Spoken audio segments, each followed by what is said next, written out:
വാർത്താപ്രഭാതം ഒന്ന് ഉഷാറായി കഴിഞ്ഞു. നമുക്കിനി കോഴിക്കോട്ടേക്കൊന്ന് പോകാം. അവിടെ നിന്ന് വരുന്ന വാർത്ത അത്ര ശുഭകരമായൊരു വാർത്തയല്ല. വിഖ്യാത സാഹിത്യകാരൻ MT വാസുദേവൻ നായർ ഇപ്പോഴും അതീവ ഗുരുതരാവസ്ഥയിൽ തന്നെയാണ് തുടരുന്നത്. കോഴിക്കോട് ബേബി മെമ്മോറിയൽ ആശുപത്രിയിൽ ICUവിലാണ് MT വാസുദേവൻ നായർ ഉള്ളത്. എന്നാൽ മരുന്നുകളോട് പ്രതികരിക്കുന്നുണ്ടെന്നും കാൽ ചെറുതായി ഇളക്കുന്നതും ശുഭസൂചനയായിട്ടാണ് ഡോക്ടർമാർ കാണുന്നത്. വാർദ്ധക്യ സഹജമായ രോഗങ്ങളെ തുടർന്ന് ഏറെ നാളായി ചികിത്സയിലായിരുന്ന MTക്ക് ഹൃദയസ്തംഭനവും സംഭവിച്ചിരുന്നു. ആശുപത്രിയിൽ വിദഗ്ധ ഡോക്ടർമാരുടെ സംഘം ഇപ്പോഴും MT വാസുദേവൻ നായരെ നിരീക്ഷിക്കുന്നുണ്ട്. ശ്വാസതടസ്സത്തെ തുടർന്നാണ് MT ആശുപത്രിയിൽ പ്രവേശിപ്പിച്ചത്. വിവരങ്ങളുമായി സിനോജ് തോമസ് ചേരുന്നു. Sinoj, good morning. വലിയ ശുഭവാർത്തയൊന്നും നമുക്കവിടെ നിന്ന് നൽകാനില്ല. MT വാസുദേവൻ നായർ ഇപ്പോഴും ഒരു തിരിച്ചുവരവിന് വേണ്ടിയുള്ള പോരാട്ടത്തിൽ തന്നെയാണ്. മരുന്നുകളോട് ചെറുതായി പ്രതികരിക്കുന്നു എന്നത് ഒഴിച്ചു നിർത്തിയാൽ ആശാവഹമായ പുരോഗതി ഇപ്പോഴും MT വാസുദേവൻ നായരുടെ ആരോഗ്യനിലയിൽ ഇല്ല എന്നാണോ ഡോക്ടർമാർ പറയുന്നത്? സിനോജ്.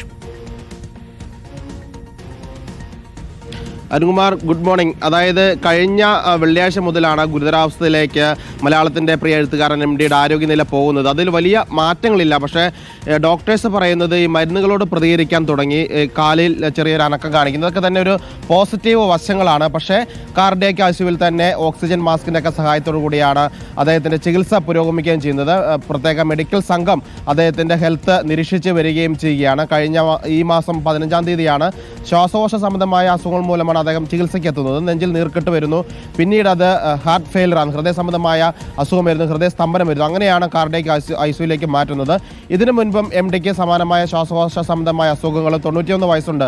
അതുകൊണ്ട് വാർദ്ധക്യ സഹജമായ അസുഖങ്ങൾ ഉണ്ടായിരുന്നു. ഇതിന് മുൻപും ബേബി മെമ്മോറിയൽ ആശുപത്രിയിൽ ICUവിൽ അദ്ദേഹം അഡ്മിറ്റ് ആയിട്ടുണ്ട്. അന്നൊക്കെ തന്നെ അദ്ദേഹം സാധാരണ ജീവിതത്തിലേക്ക് അദ്ദേഹം മടങ്ങി വന്നിരുന്നു. അതേ രീതിയിൽ തന്നെ അദ്ദേഹം മടങ്ങി വരുമെന്ന പ്രതീക്ഷയിലാണ് അദ്ദേഹത്തെ സ്നേഹിക്കുന്നവരും അദ്ദേഹത്തിൻ്റെ കുടുംബാംഗങ്ങളും ഡോക്ടേഴ്സും ഉള്ളത്.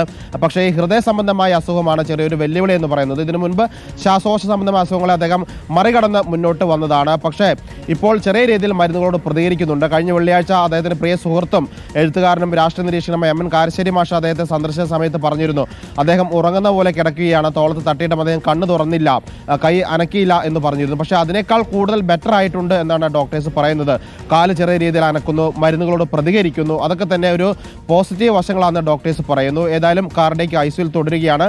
ഡോക്ടേഴ്സിന് വിദഗ്ധ സംഘം അദ്ദേഹത്തിന് ചികിത്സ നൽകുകയും ചെയ്യുകയാണ്. അരുൺകുമാർ, ഓക്കെ, നമുക്ക് തിരിച്ചു വരുന്നത് കാത്തിരിക്കാം. ഞാൻ പലപ്പോഴും പറയാറുള്ളത് പോലെ MT വാസുദേവൻ നായർ തന്നെ എഴുതിയിട്ടുണ്ട്, കാത്തിരിപ്പാണ് ഏറ്റവും വലിയ പ്രാർത്ഥന, അഥവാ കാത്തിരിപ്പോളം പോകുന്ന പ്രാർത്ഥനയില്ലല്ലോ എന്ന് പറയാറുണ്ട്. കേരളം ഒന്നാകെ നമ്മുടെ പ്രിയപ്പെട്ട MTയുടെ തിരിച്ചുവരവിനായി കാത്തിരിക്കുകയാണ്.